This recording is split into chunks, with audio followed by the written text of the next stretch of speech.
حسد کے مختلف علاج ہمارے بزرگوں نے بتائے ہیں۔ حسد کا ایک علاج یہ ہے، آپ کو جس آدمی کے ساتھ حسد ہے اس کو نعمت میں دے کر آپ جلتے ہو، اسے سلام کرو۔ اسے کیا کرو؟ سلام کرو۔ آپ کا دل نہیں کرے گا کہ اس کو میں سلام کروں، آپ کا دل نہیں کہے گا میں اس سے مصافحہ کروں، دو ہاتھ ملاؤں، آپ کا دل نہیں کرے گا میں اس سے سینہ ملاؤں، معانقہ کروں۔ اپنے آرزوؤں کا خون کرو، دل کا خون کرو، ٹکڑے ٹکڑے کر دو، لیکن دل پہ پتھر رکھو اور اس کو بھی السلام علیکم ورحمت اللہ وبرکاتہ یہ کہو، اسے مصافحہ کرو، معانقہ کرو۔ چند دن کر کے دیکھو، انشاءاللہ آپ کے دل سے حسد کی بیماری نکل جائے گی۔ یہ پہلا علاج ہے، یہ پہلا۔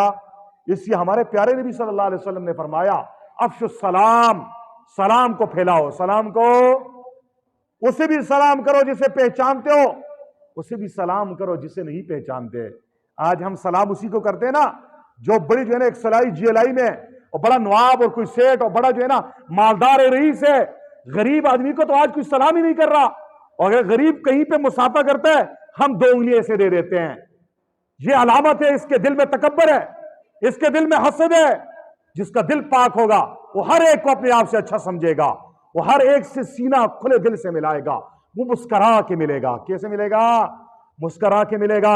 آج سلام کی سنت ختم ہو گئی ہے، سلام کوئی نہیں کر رہا، اور کرتے ہیں صرف ہاتھ 2 انگلیاں ملاتے ہیں، السلام علیکم ورحمت اللہ وبرکاتہ، یہ پورے مسنون کلمات کوئی نہیں کہہ رہا۔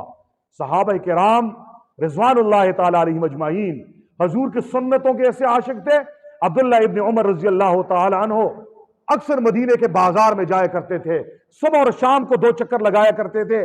کسی نے پوچھا عبداللہ تو بازار میں کاروبار نہیں کرتا، دکان نہیں ہے تیرا اور کام نہیں ہے، تو کیوں بازاروں کو چکر لگاتا ہے؟ حالانکہ بازار تو بری جگہ ہے۔ فرمایا او میرے یار میں اس لیے چکر لگاتا ہوں، بازار میں لوگ زیادہ ہوتے ہیں، رش زیادہ ہوتا ہے، ہجوم زیادہ ہوتا ہے، وہاں پہ سلام کرنے کا موقع زیادہ ہوتا ہے، میں زیادہ سے زیادہ سلام کرتا ہوں اور زیادہ سے زیادہ نیکی کمانا چاہتا ہوں۔ ہم تو اتنے بدبخت ہیں، گھر میں داخل ہوتے ہیں اور اپنی گھر والی کو بھی سلام نہیں کرتے، بچوں کو بھی سلام نہیں کرتے، ہم الٹی چال چلنے والے لوگ ہوتے ہیں۔ گھر والے سلام کے مستحق ہیں، انہیں سلام کرو۔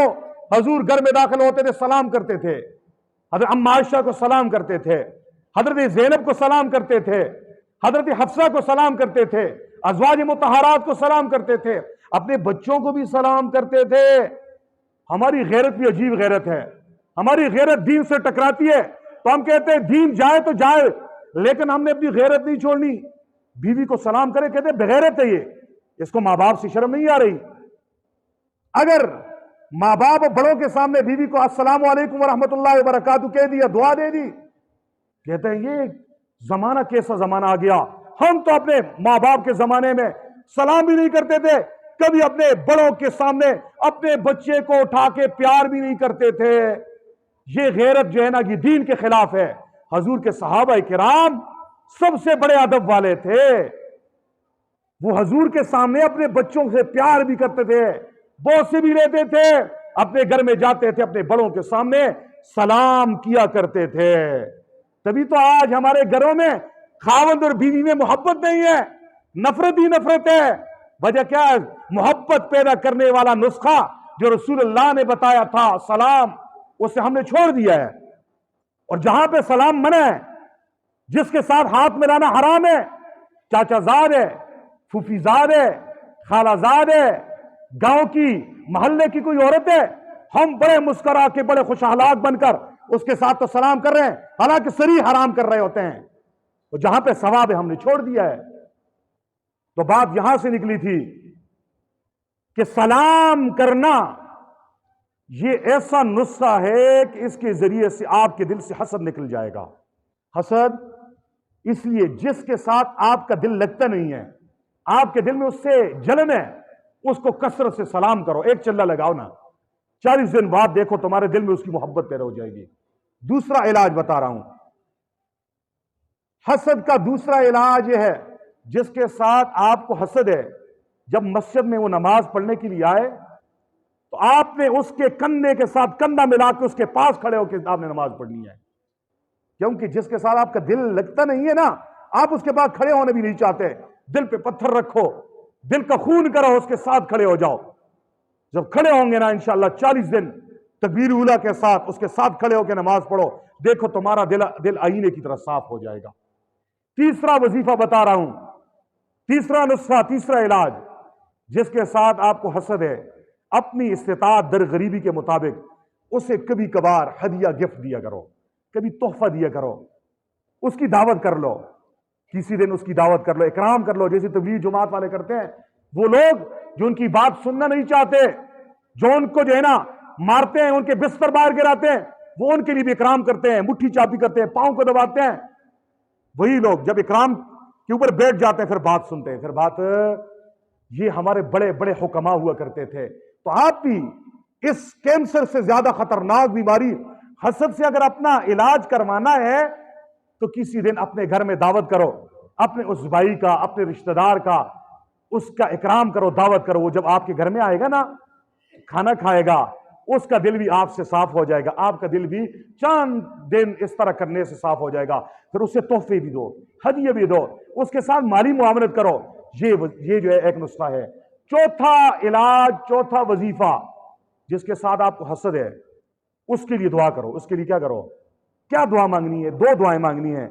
ہر نماز کے بعد یہ کہنا ہے، اے اللہ میں اس حسد کے خطرناک بیماری میں مبتلا ہوں، یا اللہ میرا دل اس فلاں کے لیے صاف کر دے، میرا دل اس کے لیے محبت سے بھر دے. اور یہ دعا ساتھ کرنی ہے، جس وجہ سے آپ جلتے ہو نا کہ اس کے پاس مال کیوں ہے، یہ کہو اللہ اس کے مال میں برکت ڈال دے. اولاد ہے اس کی اور آپ جلتے ہو، یا اللہ اس کی اولاد میں برکت ڈال دے، اس کے پاس اچھا ہوتا ہے، یا اللہ اس کو اور ترقی دے دے. اگر یہ 17 اسکیل کا ہے تو اس کو 19 کا فیصد بنا دے. جس وجہ سے جلتے ہو اس کے مخالف اس کے لیے دعائیں کرنا شروع کر دو. آپ کے دل کا جو ہے نا ٹکڑے ٹکڑے ہوں گے، آرزوؤں کا خون ہوگا، لیکن آپ اس خطرناک بیماری حسد سے آپ کو شفا مل جائے گی. حسد سے آپ کو کیا مل جائے گی؟ شفا مل جائے گی. حسد کا ایک اور علاج بھی ہے، وہ یہ ہے، موت کا مراقبہ کرو. موت کا 24 گھنٹوں میں سے 5 منٹ آپ نے روزانہ نکالنے ہیں. آنکھیں بند کر کے اپنے گھر میں ایک جگہ پہ بیٹھو، آنکھیں بند کر کے یہ سوچو کہ ابھی اسرائیل علیہ السلام آ گیا ہے اور میری موت کا وقت آ گیا ہے. میری موت کا، میرے روح کو میرے جسم سے نکالنا شروع کر دیا. ابھی میرے آدھے جسم سے روح نکل گئی، ابھی میں مر گیا. یہ سوچو کہ ابھی میرے اوپر میری ماں، میری بیوی، میرے بچے، میرے رشتہ دار بین کر رہے، رو رہے ہیں، اور میں عاجز لاچار اس چارپائی پہ لیٹا ہوا ہوں. پھر یہ تصور کرو کہ ابھی میرے جسم سے کپڑے اتارے جا رہے ہیں، مجھے غسل دیا جا رہا ہے، مجھے غسل کے تختے پہ لٹا دیا گیا ہے، میں حرکت نہیں کر سکتا، مجھے لوگ حرکت دے رہے ہیں. پھر یہ سوچو ابھی مجھے کفن دیا جا رہا ہے. پھر یہ سوچو ابھی میرے جنازے کی چارپائی اٹھا کر جنازگاہ کی طرف لے جا رہے ہیں. ابھی یہ سوچو اب امام صاحب میرا جنازہ پڑھا رہا ہے.